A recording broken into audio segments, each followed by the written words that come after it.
রাজধানীর গুলশানে কয়েদির পোশাকে হাতে হাত করা, দুই পাশে দুই পুলিশ, এমন চেহারায় হঠাৎ দেখা গেল জনপ্রিয় অভিনেতা আফরান নিশুকে। স্বভাবতই প্রশ্ন জাগে, তিনি কি গ্রেপ্তার হয়েছেন?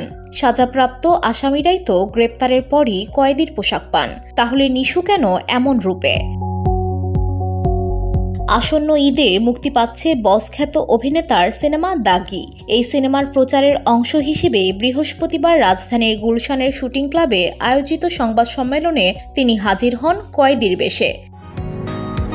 বসুন্ধরা, উত্তরা, বনশ্রী, কুড়িল ও বাড্ডা সহ রাজধানীর বিভিন্ন স্থানে অভিজাত ও অত্যাধুনিক মানের ফ্ল্যাট কেনার এক নির্ভরযোগ্য প্রতিষ্ঠান pleasant properties limited.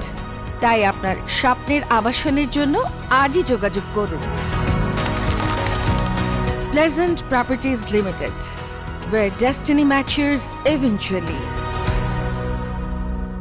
Shihab Shaheen পরিচালিত এই সিনেমা মূলত মুক্তি ও প্রায়শ্চিত্তের গল্প নিয়ে তৈরি। সংবাদ সম্মেলনে চমক দিতে নিশুকে পুলিশ ভ্যানে করে আনা হয়। এরপর হাতকড়া পরিহিত অবস্থায় মঞ্চে ওঠেন তিনি। পরিচালক শিহাব নিজ হাতে তার হাতকড়া খুলে দেন এবং তাকে তার আসনে বসান। এই ব্যতিক্রমী প্রচারণা উপস্থিত সবাইকে বিস্মিত করে।